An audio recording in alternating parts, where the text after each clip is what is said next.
This is Robert Montgomery speaking. From the nation's capital has come a new epic of American courage and sacrifice, America's greatest adventure in polar exploration. This is a tale of men and of their willingness to endure hardship and risk life above and beyond the call of duty in the service of country and humanity. For brevity, the sequence of events has occasionally been rearranged. The President's Cabinet approved the expedition. As Secretary of the Navy, James V. Forrestal explains the reasons for the enterprise. There is only one untouched reservoir of raw materials left in the world, and that's in the region known as Antarctica, an area larger than the combined area of the United States and Europe. The American government is sending a naval expedition to that region. The purpose is to train our Navy in polar operations so that it may better perform its function of preserving the peace upon the seven seas of the world. Beyond that, the American government is seeking to do its share in the discovery and the release to the world of the unknown treasures of Antarctica in the interests of all mankind.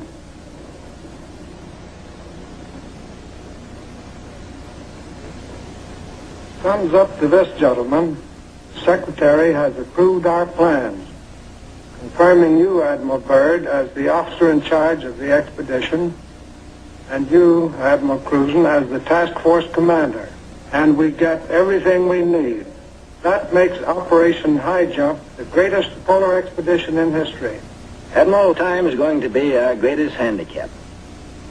By the time we get through this very difficult ice pack, the summer will have ended and the fall will have set in. Never before has anyone attempted to take a fleet of thin-skinned steel ships through 300 miles or more of crushing ice pack. I have great faith in your skill, courage, and determination. Now, gentlemen. Admiral Nimitz reviews the operations plan. The expedition will comprise 3 groups: a central land plane group to explore the interior from Little America, and 2 seaplane groups, the eastern to map that half of the continental shoreline, and the western to map the opposite coast of Antarctica. After the original orders have been issued, 3 months of planning are needed to organize the giant venture. This is Robert Taylor speaking. At the world's greatest naval base, Norfolk, Virginia, ships of the Central and Eastern groups are loading. The flagship, Mount Olympus, equipped with powerful radio and radar, will serve as the leader's voice of command. Admirals Byrd and Cruzen come aboard to check staff preparations, food, fuel, and clothing for 4,000 men. Byrd greets staff officers who have fitted out the expedition. Not a few vessels, but a fleet. Officers and men, not hundreds, but thousands, and pilots by the score.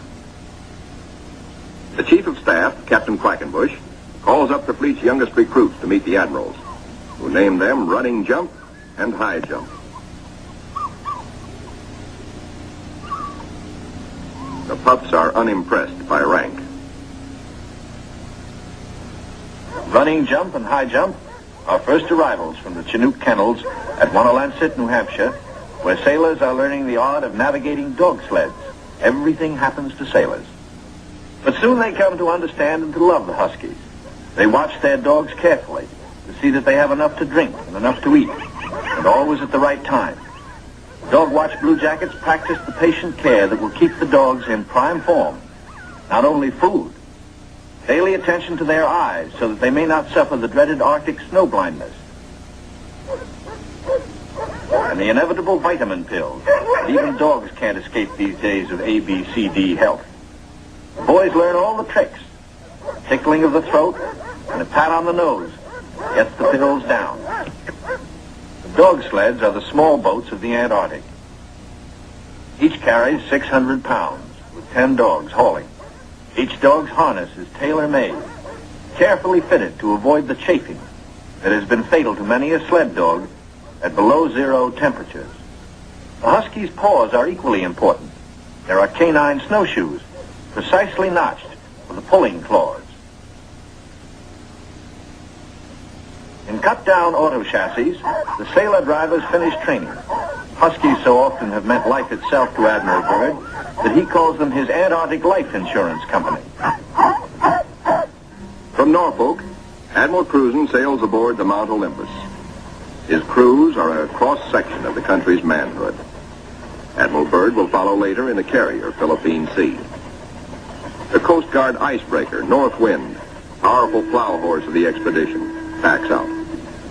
The seaplane tender, Pine Island, is first to stand out to sea. Steaming south via the Panama Canal, the fleet must cover 12,000 miles to reach Antarctica. At the 100th meridian west, the groups are to separate, and the central group proceed to a rendezvous point at Scott Island. This is Van Heflin speaking. Sailing day at San Diego finds the Western Group helicopters practicing final pinpoint landings on the newly installed helicopter flight deck of the seaplane tender Currituck. They are to serve as eyes of the fleet when it buffets through the pack ice, and when need be, to go on rescue missions. For exploration, 3 Martin Mariners, called PBMs, with a flight range of 3,000 miles, are spotted aboard the Currituck. Ships of the Western Group will proceed 10,000 miles south to the Balleny Islands, 860 miles to the west of Little America. Aboard the Mount Olympus, now heading south in the Pacific, Admiral Cruzen gives a traditional command, and up goes a strange flag. The Jolly Roger, signifying the crossing of the equator and authorizing the ancient shenanigans of the sea, whereby all landlubbers are painfully presented at King Neptune's court. The veteran shellbacks copperplate the pollywogs' interiors with a mixture of cylinder oil and chewing tobacco. Next, the pollywogs must kiss the boatswain's belly, the only kiss they'll have for many a long month.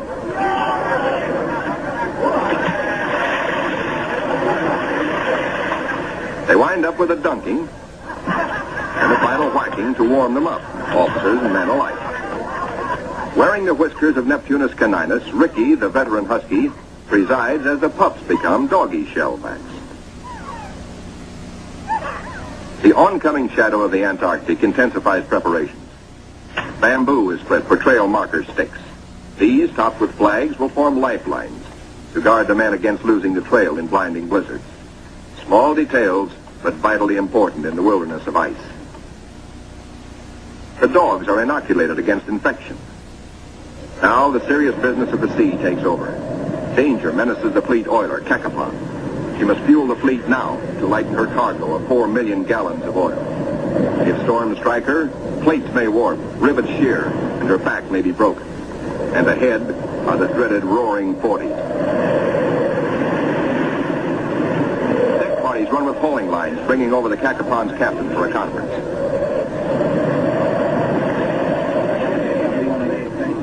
The ships are still on course, forging ahead. But the Cacapan's salty skippers smell storm coming. Few ships travel this lonely ocean, so there are no weather reports. We've got to finish this job fast, he roars, or we'll be caught in a stiff blow. And blow she does.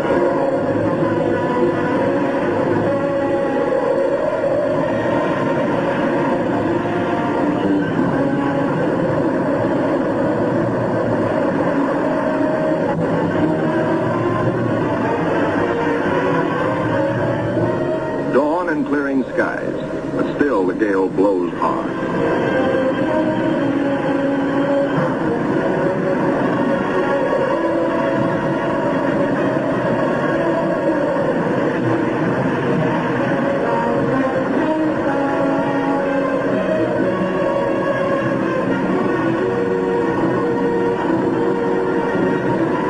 Aboard the seaplane tenders, rolling decks imperil the big seaplanes.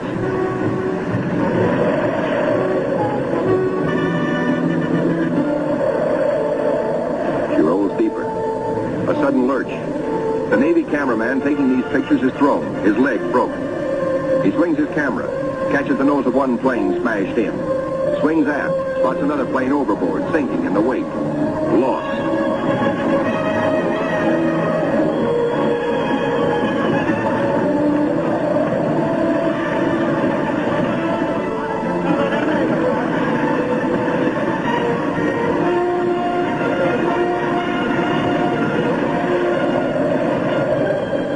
There's no loss of life, but below in sick bay, the surgeons are busy with the injured. Today, with Navy's modern science An injured seaman is soon up and about. We go back now to Norfolk and sailing day for Admiral Byrd. 6 DC-3s, called R4Ds by the Navy, make the longest taxi run in Navy Yard history, each with crewmen riding the tips of their 98-foot wings. Poles and buildings have been removed to clear their way to the 30,000-ton carrier, Phillipines Sea. Admiral Byrd will sail the carrier close to the edge of the pack ice, then fly his 6 30,000-pound land planes from her deck, 800 miles across the pack to Little America. A daring and dangerous plan. But precedent was made in 1942 by Jimmy Doolittle and his much smaller B-25s, Tokyo-bound from the carrier Hornet.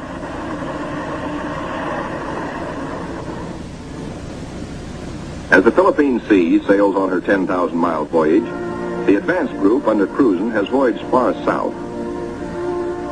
They sight their first icebergs just above the Antarctic Circle.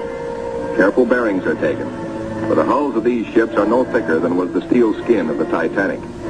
The treacherous ice is the enemy now as then, but danger is the sailor's business. His delight is in preserving home traditions, the Christmas tree and Christmas dinner.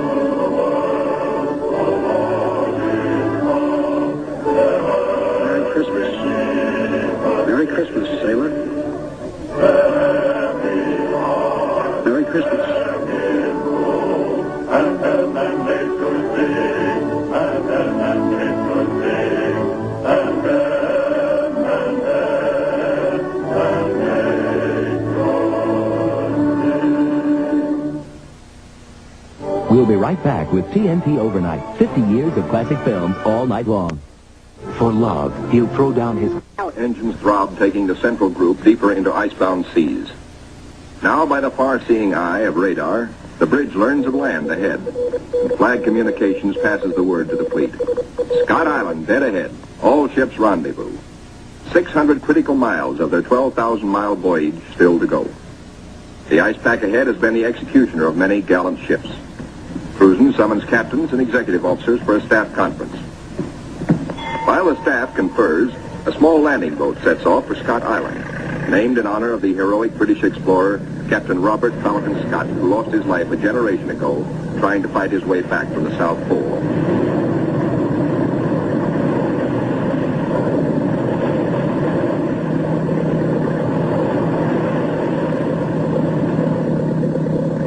In such surging seas, landing is impossible. The boat heads back for Mount Olympus with serious news. Cruzen must abandon his plan for a weather station here on this rugged submarine mountain. Time presses hard. With his operation officers, Cruzen transfers his flag from Mount Olympus to the Coast Guard icebreaker, Northwind, for she must take the lead, cut the channels. Admiral Cruzen's battle now begins. Through 600 miles of peril, the Admiral must bring his ships to the open Ross Sea, and thus to the Bay of Whales and Little America. Cruzen signals, "Follow me," and sets a careful course past icebergs. "There she blows," sings the lookout. "There she breaches," close aboard. These huge whales measure up to 80 feet long, and each yields oil worth more than $2,000. The radar watch informs the bridge they have picked up a big ship, a Norwegian whaler, with her killer craft in close company. The Norsemen report the heaviest ice pack in 40 years. This year, they tell the Americans they're staying to the north of the ice. The Norwegian captain urges, "Exercise extreme caution." The American fleet proceeds. Here is the most treacherous navigation in all the 7 seas, with every floe, every berg a potential killer of ships. 7/8 of a berg lies underwater. Its jutting ice foot can slice into a ship like a can opener into a can. Ahead, the sky shows white streaks, the telltale ice flake, the warning reflection in the sky of the great pack. The ships meet their first tabular, the tabletop Byrd found only in the Antarctic. These tabulars are huge ships from the Great Ice Barrier. They measure as long as 40 miles and are counted not in acres, but in square miles. The ships must follow a twisting, turning sea alley, cleared by the icebreaker. The submarine, Sennet, brings up the rear. U-formed ice, known from its shape as lily pad ice, offers no trouble. It is the Byrdy bits and the Byrds themselves that form the hazard for the submarine.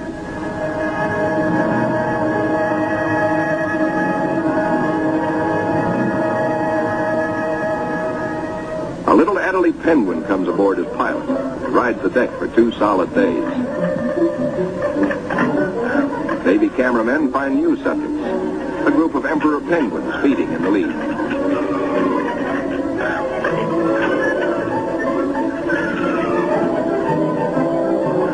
Lookouts spot a flock of snow petrels, those hardiest of birds.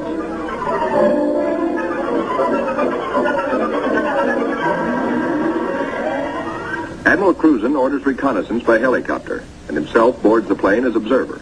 For the first time, the helicopter serves as the eyes of the fleet to scout out a way through the ice.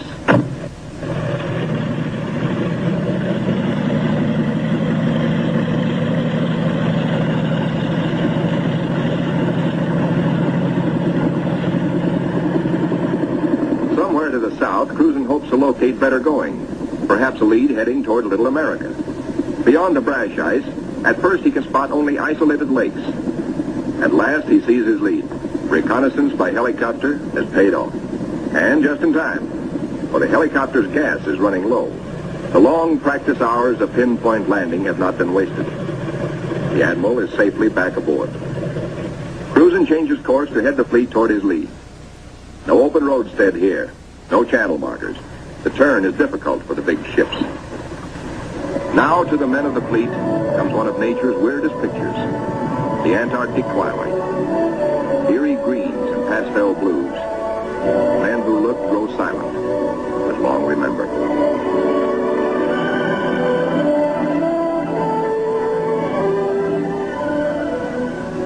Nor will they forget the dawns and the seals.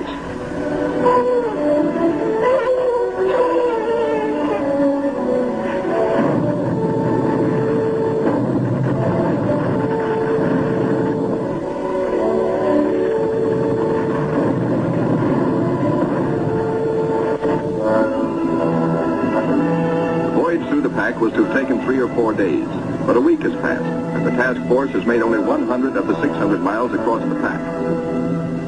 An emergency radio to the Northwind summons instant help. The submarine, Sennet, is caught. The jaws of 2 ponderous pressure flows are closed in, locking her in a white vice. The submarine is in acute danger of being sunk.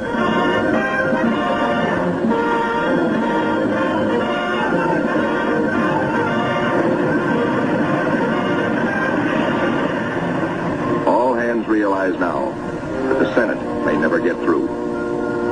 Cruzen signals, resume course.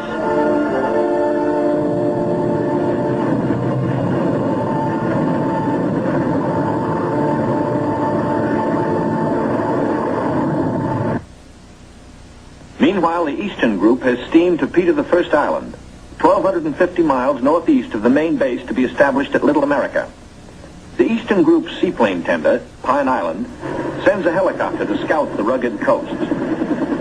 Hope is fulfilled when she relocates Scott's 37-year-old camp.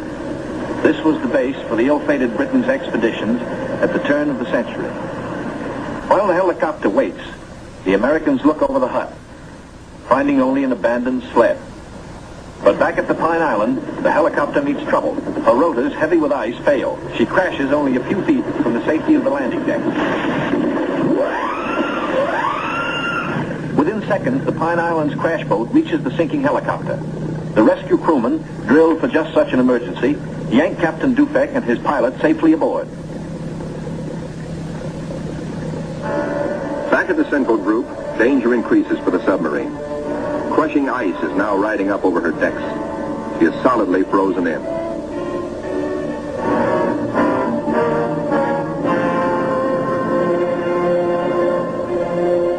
The Sennet's situation is desperate. Clearly, she cannot undergo further risks. There are 85 men aboard. The ice locking her in is a solid pressure field spotted with birds. She must be taken back. The Northwind cannot get the fleet through if constantly halted to rescue the submarine.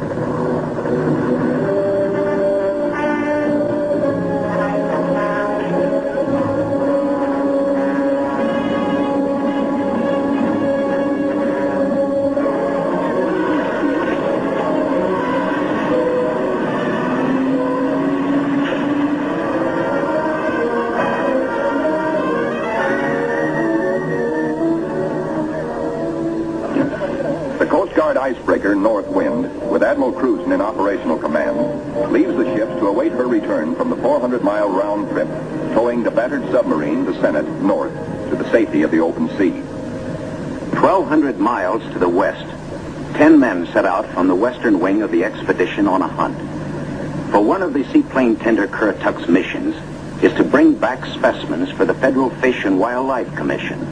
The marine marksmen storm the ice floes. These seals are armed with tiger-like jaws, easily capable of mangling a man's arm or leg.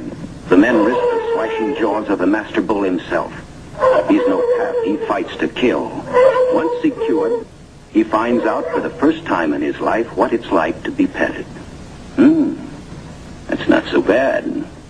They total up their catch for the scientists back in Washington. 6 leopards and 1 rare Ross seal. The first Antarctic seal ever to fly through the air with the greatest of ease in a cargo net. 3 days later, disaster presses close to the ships of the Central Group, helpless without the icebreaker. Their 2,000 men are marooned in a frozen sea. Below the waterlines, damage control crews labor in icy water to shore up the inward closing plates. The lives of all hands are at stake.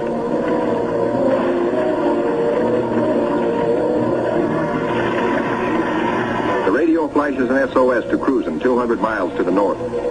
Quickly, he orders the submarine to go on by herself to Scott Island and there operate as a weather reporting station. And now begins a race against time well worthy of high place in the traditions of the United States Coast Guard.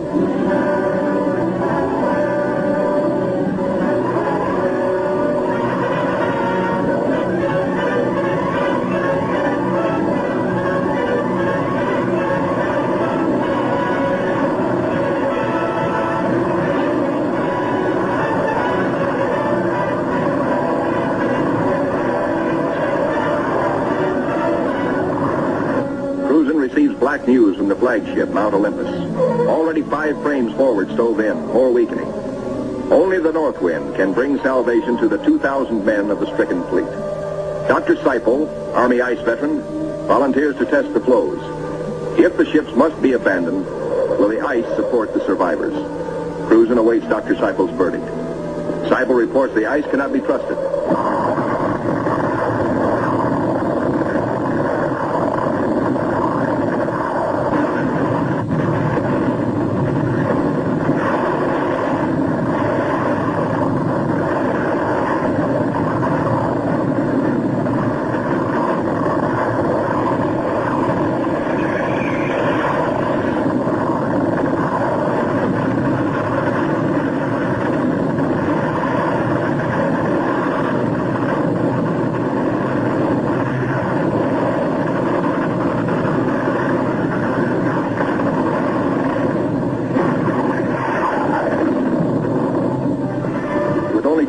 To go, the icebreaker is hemmed in by ice 20 feet above water, 50 feet below, in an area as great as 100 acres.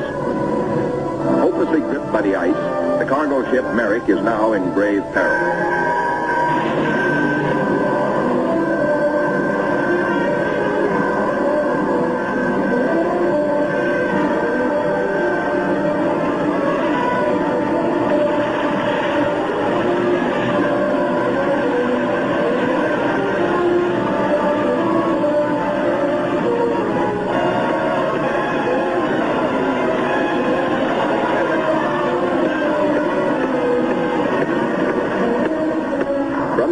The fleet is now in sight over the pressure ridges.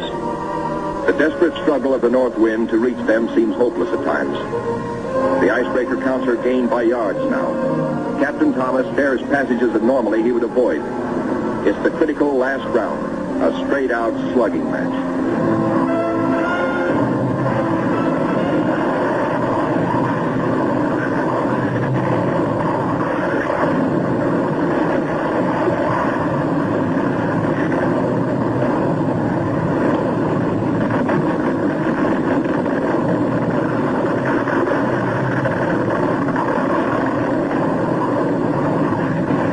The Northwind reaches the nearest ship, the Yankee.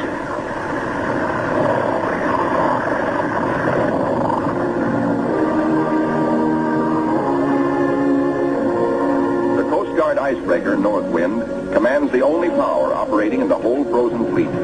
The Yankee and her 500 men are saved. Next, the Merrick, heavy in the water with a hole in her bow below the waterline.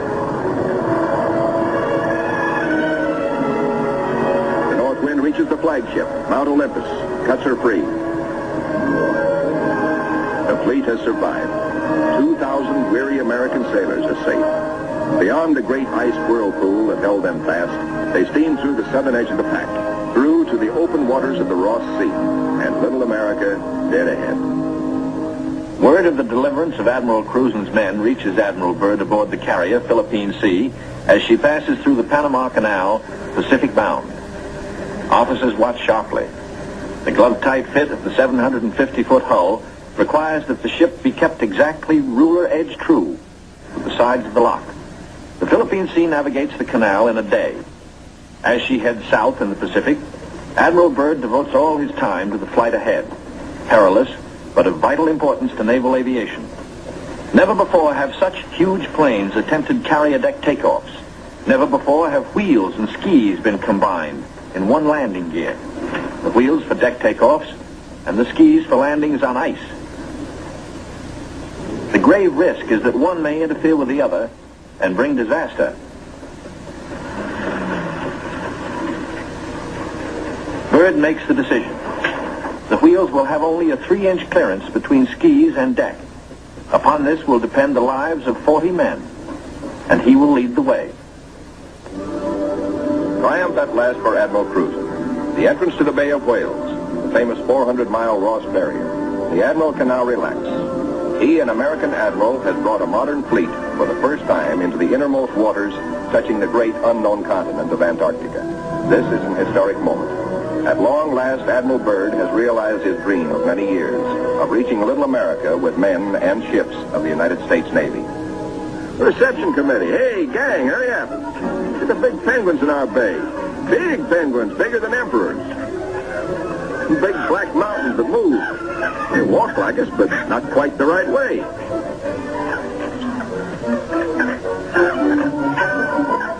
Come on, gang. We gotta go see what gives.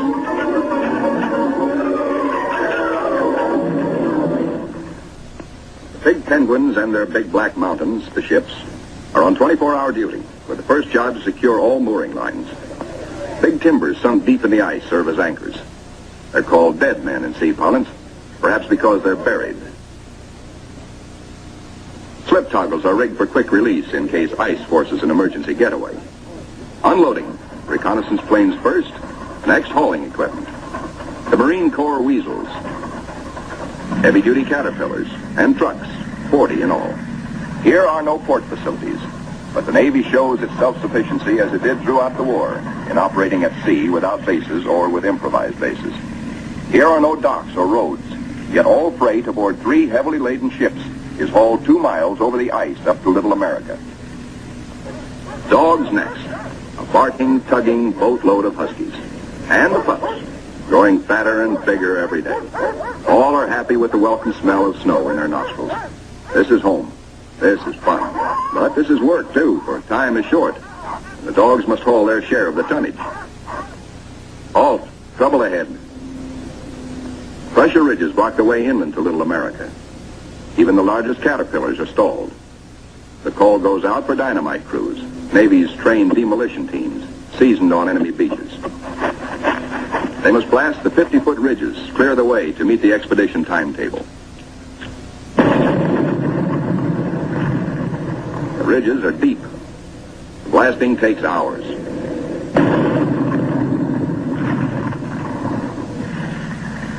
Seabees and their bulldozers follow, smooth out the road for the big cats. In 2 hours, they bridge crevasses 100 feet deep.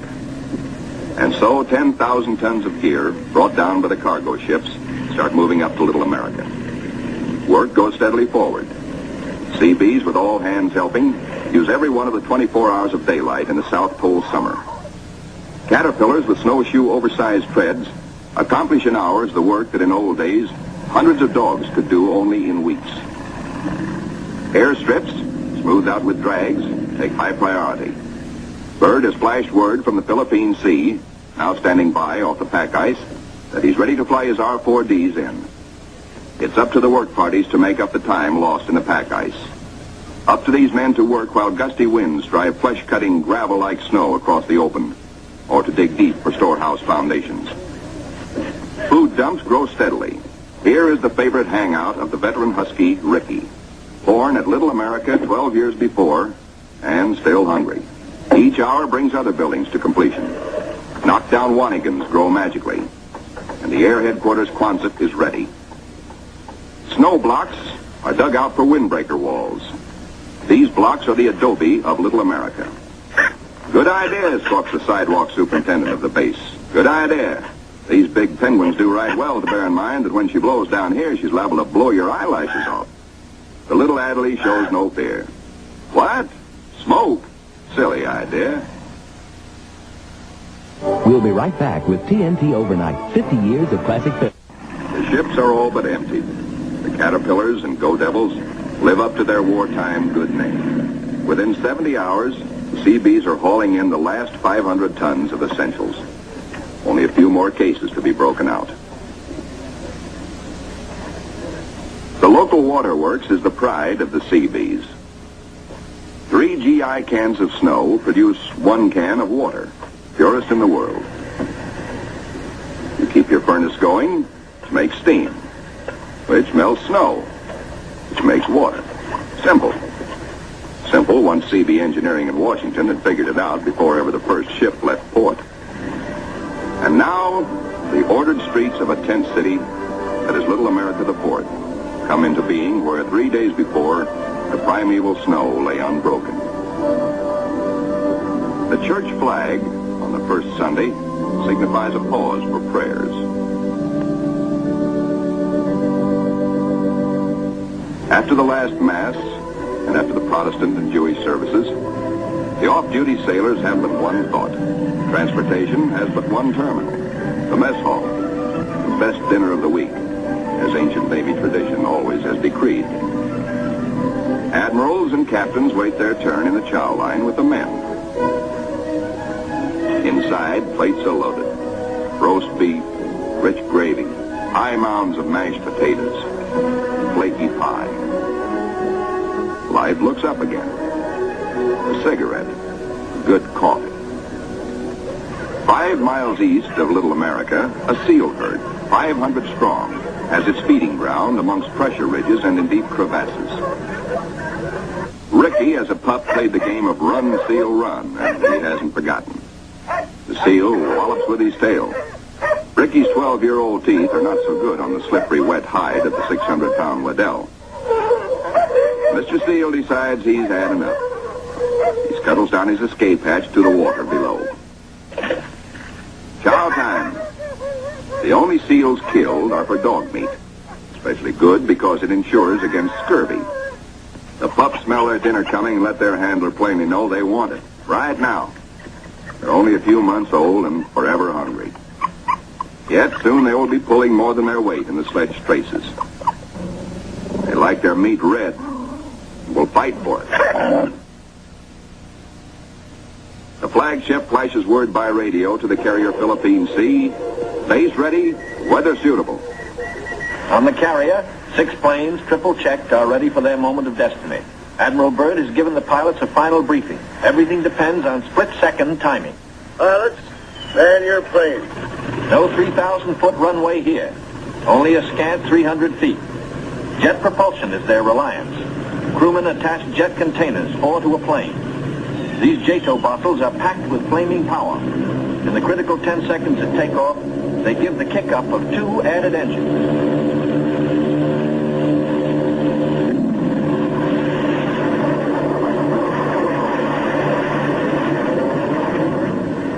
Byrd is airborne in exactly 100 feet.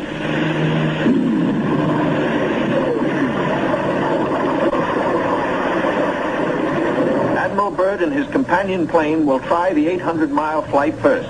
The others await his orders. At Little America, cameramen and Admiral Cruzen wait anxiously. And there comes Byrd. Cruzen can relax now. Skis work perfectly. The carefully calculated drag of the wheels serves only to shoot up a plume of snow. Byrd greets his son, Dickie Jr. first, here following Dad's footsteps. They watch plane number 2 come in safely. Byrd tells Cruzen, good to be home again. Cruzen has urgent news. There's a terrific storm brewing, only 10 hours more of safe flying. Byrd radios the carrier, launch all planes as soon as possible. By midnight, the Philippines Sea has the remaining 4 planes ready. They must risk a takeoff in darkness before the terror of the storm strikes.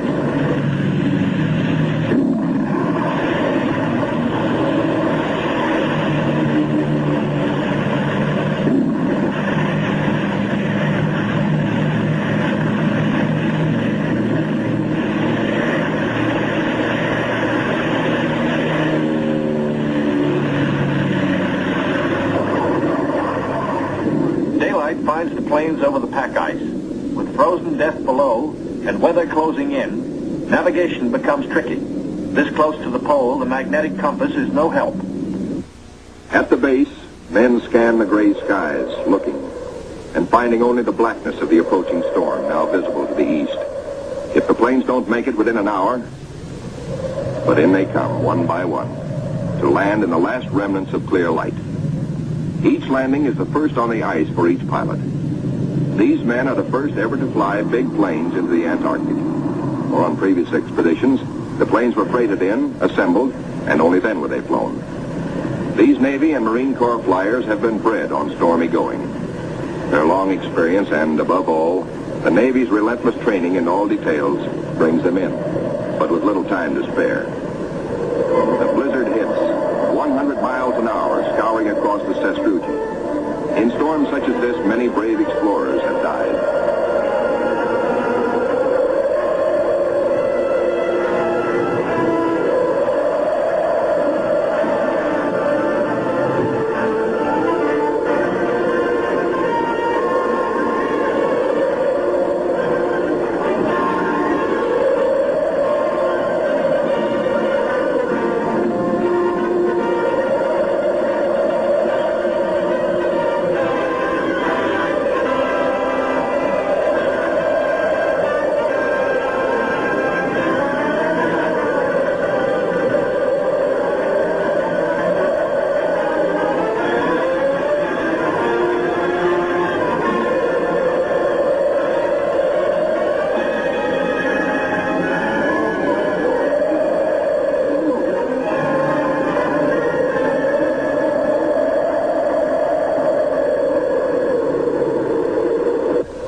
Abatement of the storm, work parties head for the plains.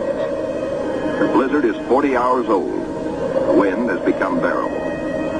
The expedition flight schedules are days behind. They must get the heaters going, clean out the frost. The Antarctic offers no quick machine service as on standard Navy airfields. Fuel for the heaters must be hand-dragged, hand-pumped, hand-fed, with the temperature far below freezing. The chow wagon, the never-failing CB tractor, gives the work parties a lift back to the mess tent for hot coffee, food, and warmth. Only the Navy, Marine Corps, Coast Guard, and Army cameramen who made this official record know the price they paid for these blizzard films. They covered the Pacific battles for posterity. This cold day, they froze their whiskers to make these first color films of an Antarctic blizzard. Little America digs out. The planes still stand on the line uninjured. Icicles and snow to be cleared off, but no plane blown away. Lashings held. Tent City intact, proved out the technique of survival evolved by Byrd in a lifetime of exploration. Not 1/10 went down.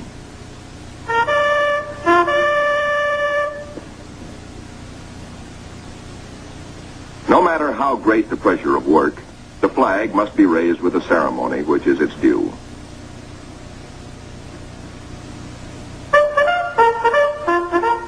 Admiral Byrd declares Little America IV in full operating commission. The Admiral and the party ride Weasels 12 miles south to visit his earliest camp, marked by the radio towers. Little America I, now 40 feet under the snows of 17 years. And above it, Little America II, 25 feet under the snows fallen since 1935. Captain Boyd, United States Marine Corps, ties on a safety line, while Admiral Byrd and 3 veterans of his previous expeditions watch. Boyd inches his carcass down the old ventilating hatch. It stood 20 feet in the air when it was put up 12 years before. He pokes a stick up as a marker for the main hatch. Now all hands, the Admiral included, will have a chance to go look-see. Below, the old-timers find a lantern that lights at once. No manner of other gear. For here in Antarctica, there is no decay, no rust, no dust, not even germs. Fruits, vegetables, meats, all good after 17 years. Small wonder Byrd preaches that one day, Antarctica may be the world's storehouse to keep the 7 years surplus for the 7 lean years. Byrd, bringing with him the old corn cob he'd forgotten in 1930, comes up last. He meets heavy going, but he makes it the hard way and seems to like it. We'll be right back with TNT Overnight. Can men survive in freezing water?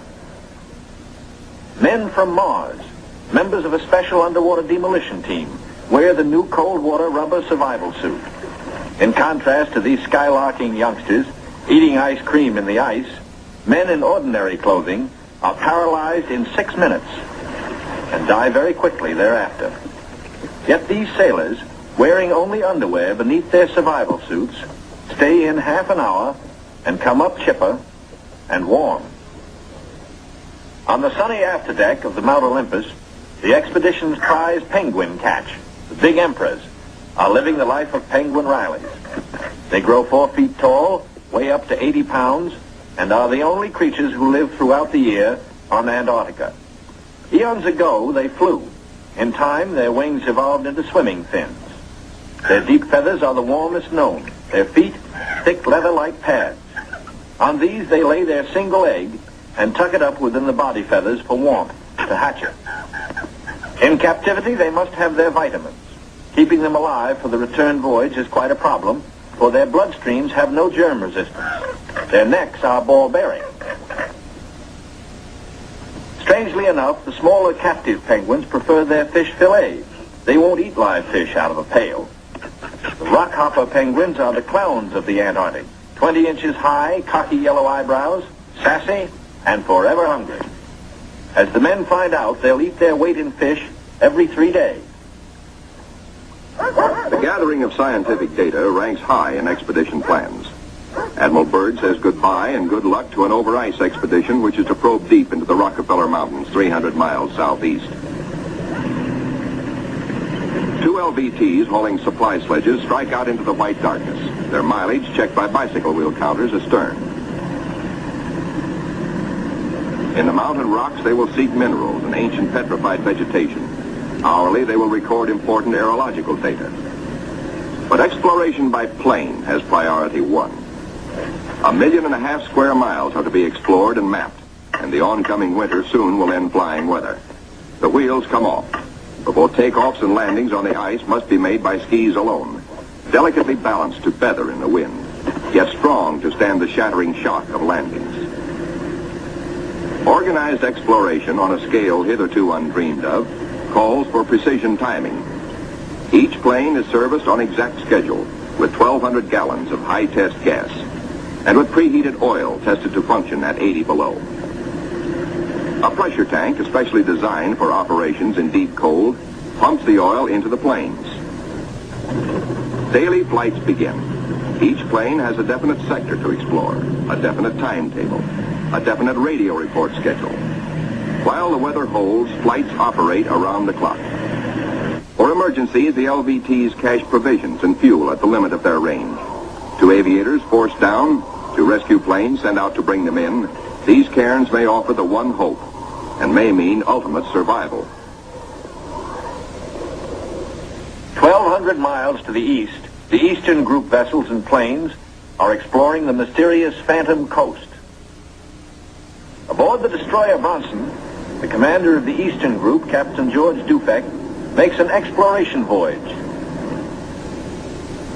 He sails close in to Mount Erebus, 14,000 feet above the sea.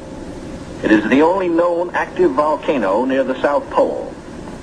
Captain Dufek, his mission accomplished, returns to rendezvous with the seaplane tender Pine Island. Personnel transfers to the destroyer must be made by breeches buoy because of rough seas. This officer would probably prefer a boat. The deep roll and the destroyer's outward flaring bow force the handling crew to wait for the exact moment to haul inboard, lest the man be dashed against the ship's side and killed. It is Captain Dufek's turn next. The line is set higher. The seas run stronger. The ships row dangerously apart. The line slacks, then snaps taut and breaks. A 50-foot plunge downward. Dufek disappears. Away, lifeboat! Men jump to stations. Lower away. Hurry, hurry. 8 minutes in this icy water means death. Speed is the only hope. The boat sheers clear. Heads out fast to the rescue. Captain Dufek reappears. He has managed to inflate his life jacket.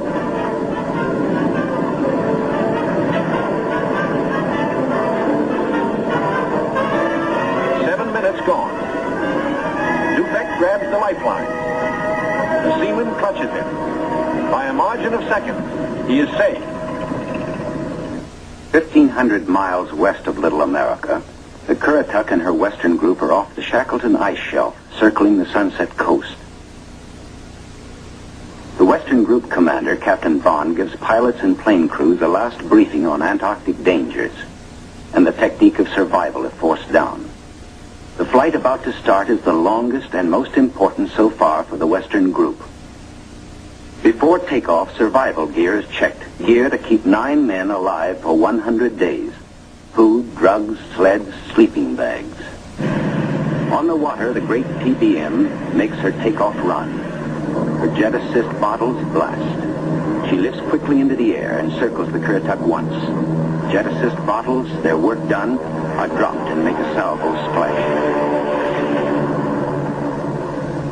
The pilot, Commander David E. Bunger, wipes his frosted windshield, a constant source of trouble in polar flying. He is over the Shackleton ice shelf, named for the great English explorer who kept returning to the Antarctic until death, so often escaped, kept its rendezvous with him. The smooth shelf roughens. Dark rocks, called nunataks, appear above the ice. Then rugged mountain ranges as far as the eye can see.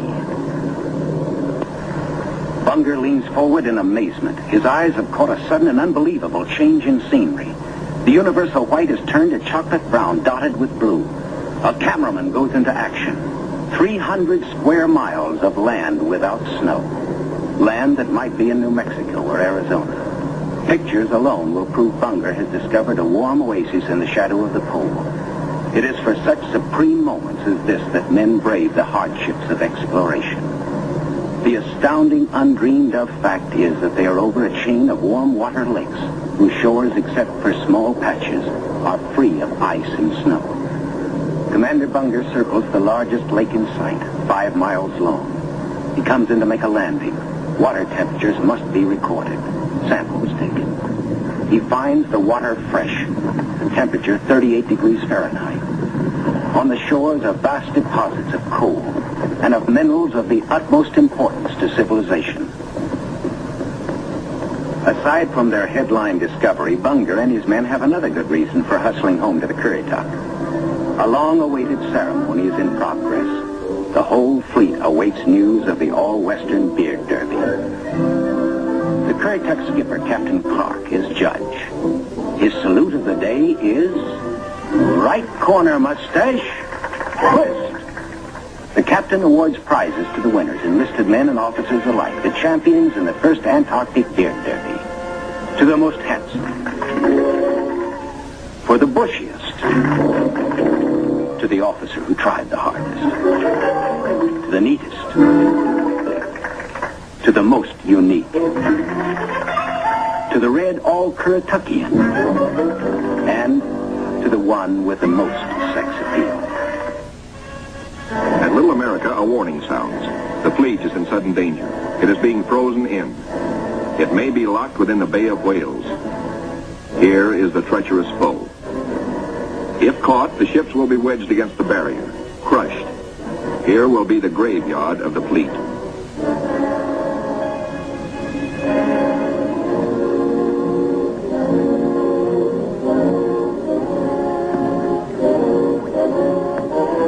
Icebreaker Northwind goes into action, ramming, backing, ramming again to break up the crushing floes. Landing craft work frantically to loosen the ice around the ships so propellers may turn without shearing off.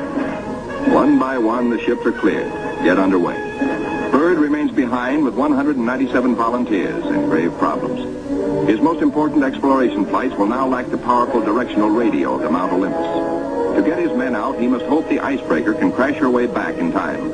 Otherwise, he and his men will be frozen in for the 9 sunless months of the dark, treacherous Antarctic winter. Marooned, Admiral Byrd and his staff plan the big flight to the South Pole and far beyond. This is the culmination, the last mass flight. 4 planes spanning out over a continent of unknown territory larger than Texas, California, and Arizona combined. Over freezing wastes without people, without life, without vegetation. Nature's most formidable challenge to man. The 4 planes are gassed up. All controls triple checked. Motors heated. For they face cold as extreme as 60 below. Unrelenting, murderous. Photographic units lead the parade of science to the planes. Each is a flying laboratory.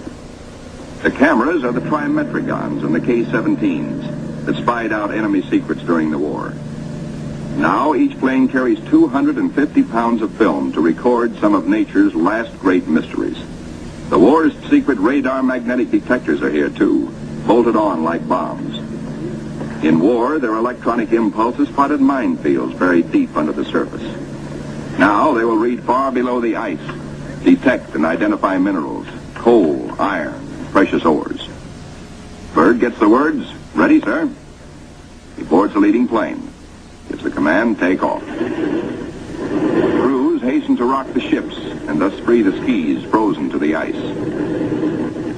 Now all the work that has gone before, the planning, the task of preparing ships, of training men, the perilous voyage through the ice, now all of these investments of time and sometimes of suffering are come into focus. Takeoffs for non-stop flights over the desolate, danger-studded wastes of Antarctica. Flights of great distance, the equivalent of, back at home, winging non-stop from the Canadian border to the Gulf of Mexico. Aviation is all important in the Navy's Antarctic exploration, just as aviation is all important in a modern Navy that must be strong under and above the sea, as well as on it. We'll be right back with The shelf ice, Byrd leads his 4 planes in the long climb over pressure ridge areas, heading for the polar plateau, 10,000 feet up. Below are no landing fields, only deep crevasses, pressure ridges 100 feet high, instant destruction for a plane forced down. Byrd pioneered the first South Pole flight in 1929. He applies again the practice of constant vigilance, careful calculations that assured his earlier successes. Over this cruel country, Byrd flies today at 3 miles a minute. In earlier explorations, 3 miles in one day was frequently the utmost for Shackleton and Scott for Britain, Amundsen for Norway, and Byrd himself for America. The Beardmore Glacier, 200 miles long, 50 wide, 1,000 feet deep, who knows. Byrd checks position by the sun compass. The glacier signals the South Pole itself. Here, Byrd drops the flags of the United Nations, carefully boxed, a symbol of America's goodwill to all nations. Now beyond the pole, Byrd focuses his cameras and magnetic detectors on land new to him and to all mankind. In eastern group waters, the seaplane tender Pine Island swings out a plane, Listed on the fleet's roster as Mariner George 1. Crew members look out. No shadow of coming disaster troubles their young faces. Captain Caldwell, observer. Lieutenant J.G. Frenchy LeBlanc, pilot in command.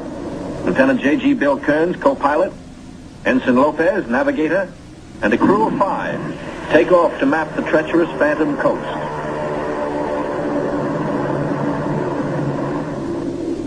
Byrd's planes, deep into the unknown, are the eyes of civilization, recording, evaluating, mapping. Plateaus, mountain ranges, with peaks 20,000 feet above sea level. The trimetric-on lenses, clicking overlapping exposures every 3 seconds, photograph from horizon to horizon. Coal, a mountain of coal. Byrd later declares Antarctic mines, if once tapped, could supply the world's coal needs for centuries. These official motion pictures can give only a cross-section of the miles of photographic records accumulated on this expedition by the Navy. The exposed mapping film will take 5 years to assemble. Amplifying these are the radar magnetic detectors, accurately recording mineral discoveries of immense value for the future use of all mankind. England, Norway, South Africa, Australia, New Zealand, South American countries, and Soviet Russia are claiming Antarctic territory. The United States recognizes no claim, and so far has made no formal claims for itself. But international policies cannot concern the Admiral now. His duty is to keep his flying laboratories functioning, to fulfill his dream of a lifetime. The word, "Gas half gone, sir," comes from the engineer tabulating fuel tank readings. Byrd radios his pilots, return to base. By the third leg of their triangular course, the planes head back for Little America. Byrd's plane takes the widest swing fuel permits as the lenses of the trimets continue recording new territory. This is the last big flight. Byrd is determined to record the maximum possible. One by one, the planes swing in over Tent City. Flight operations checks them in and safely down. Plane 2, plane 3, plane 4. But not plane 1. Byrd's plane is yet to be accounted for. Byrd is missing. Out over the ice, Byrd is in trouble. His starboard engine is cutting out, now stops. His one remaining engine is losing power. The altimeter needle starts dropping down. The plane is losing altitude. All 4D1 to base. All 4D1 to base. Position Q5. Engine out. Losing altitude. The base prepares for rescue operations.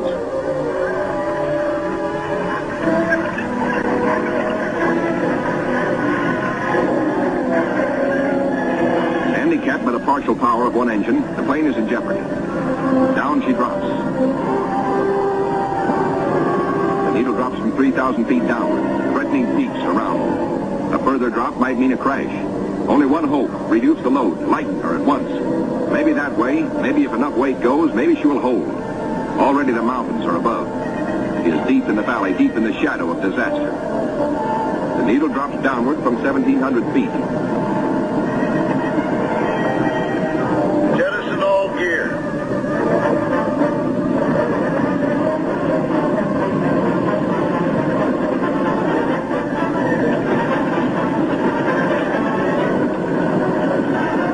Only the precious films and records are saved. The gamble is life or death.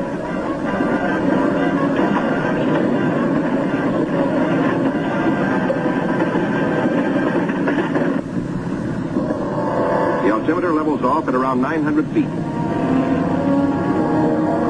Slowly she starts to climb. She is gaining altitude. Pilot signals 4-0. 3 hours later at the base, the crippled plane comes into sight. Men peer closely, tense, hushed, as they see the starboard prop dead. The one-engine landing is tricky at best. With skis, on ice, hold your fingers crossed for the pilot.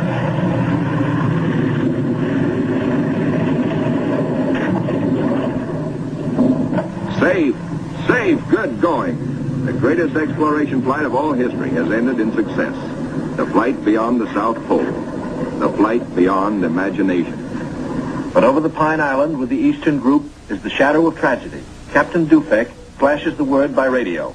To Eastern Task Group. From Task Group Commander, Mariner George 1 overdue. This group commence standard search and rescue operations immediately.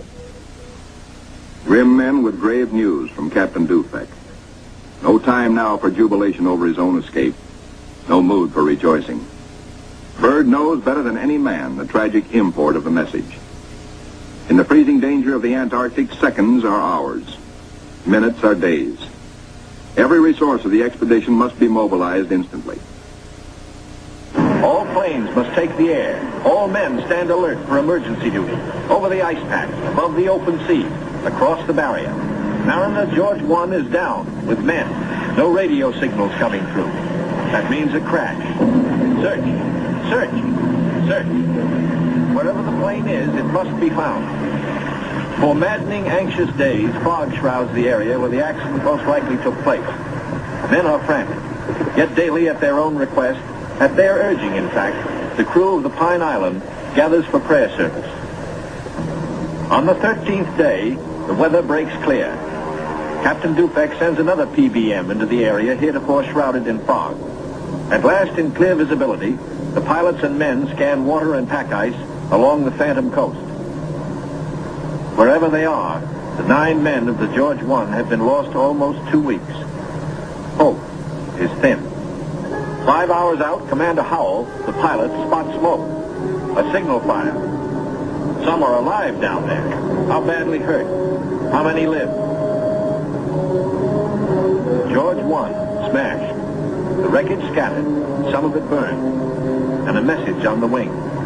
Lopez, Henderson, Williams, dead. No seaplane can land on the ice. Can the survivors reach open water? Howell must drop a message. We'll land Barrier's Edge 10 miles north.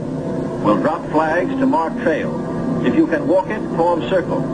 If not, form line. Howell knows the gravity of the decision Captain Caldwell must reach. But if the men can walk, a day may be saved. A precious day for the injured. Howell flashes the news. Captain Dufek gets the word and gives it to the Pine Island by loudspeaker. Attention all hands. This is the Task Group Commander speaking. Mariner George 1 has been sighted. Rescue operations are in progress. Howell circles his PBM over the wreckage. He watches for his answer. The huddle of men breaks apart. They've reached a decision. It's a circle. They'll try the 10-mile trek to board the PBM at the water's edge. Howell's crew have the relief gear ready now for the men below. Cargo chutes float the heavy packages down. First aid boxes, rations, skis, blankets.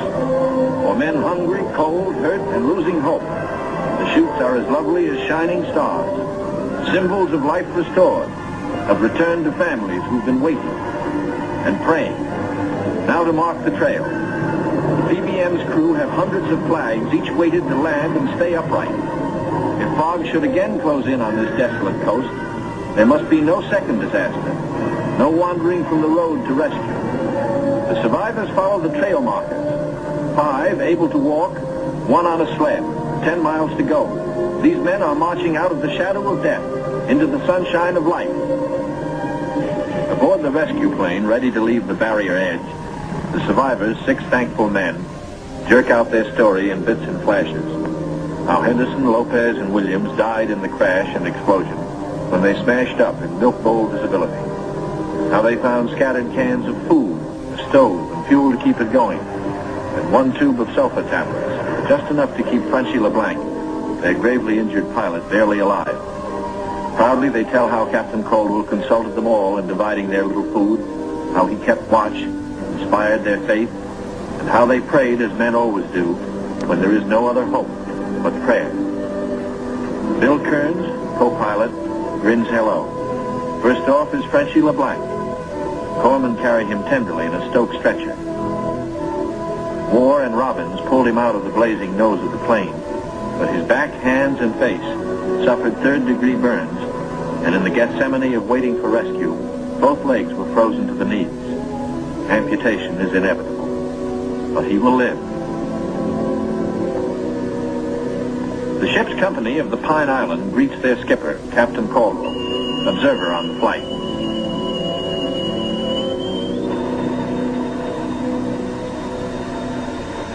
He says no ship ever looked so good to him as his own command, as again he sets foot on her decks. His executive officer greets him with sincere affection. Captain Dufek warmly welcomes the survivors. Co-pilot Kearns, his broken arm in a sling. McCarty, photographer. War, the radio operator. And smiling Shorty Robbins, the motor mech. The head is warm. A hot bath, clean sheets, and long hours of restoring sleep. And perhaps first, a moment to splice the main brace, by which good sailors mean a ration of medicinal spirits. Bourbon to you. Later in sick bay, all but Frenchie and Captain Caldwell enjoy their first full meal in 2 weeks. Kearns will go to Georgetown University to study for a career in diplomacy. McCarthy, who has a wife and 2 children in Sonoma, sunny California, beams happily. Robbins, who was the wheel horse in those desperate days, figures to keep on flying. He still loves it. And War knows that he will marry his school teacher sweetheart back in Reading, Pennsylvania. News of the rescue finds the icebreaker with Admiral Cruzen fighting her way through thickening ice to pick up Admiral Byrd and his men at Little America. Byrd is radioed for all speed. At the base, the Admiral supervises Operation Secure. All essential records and scientific instruments are to be taken home. The planes must remain. They are stripped down with the hope that another American expedition in a future year may find them of use. Supply dumps are marked by poles. And now through the capes comes the old reliable workhorse, the icebreaker. Final loading is the order. All roads lead to the bay, the last trip down. The last long trek through the snow for the big Go Devil sledges, loaded with men and equipment. The excitement that always comes with sailing infects all hands, including the dogs. They sniff something important is in the wind. With normal quarters for 75, the icebreaker must jam aboard the additional 197 men of the base body until, after the voyage north, she can transfer personnel to the big ships awaiting her at Scott Island. Byrd is among the last aboard. He can now report to Admiral Nimitz, Operation Highjump completed. Our men have achieved accomplishments unparalleled in the history of discovery. Our central group has flown far beyond the South Pole, mapped 1/3 million square miles never before seen by man. Our eastern group mapped 3,000 miles of phantom coast and charted 40,000 square miles of coastal ocean areas hitherto unknown. Our western group, flying hundreds of air hours, mapped the 4,000-mile Sunset Coast, made the amazing discovery of warm land in Antarctica. In all, the expedition explored more than 1.5 million square miles. Our scientists, by use of the radar magnetic detector, have pinpointed fabulous treasures and resources of great significance for all mankind. The men who did the job, Navy, Army, Air Corps, Marine Corps, Coast Guard, and scientists, are going home. Tired men, they're going home to their mothers, sweethearts, wives, children. Home, strong in the knowledge that they have met the Antarctic battalions and conquered it. Well done.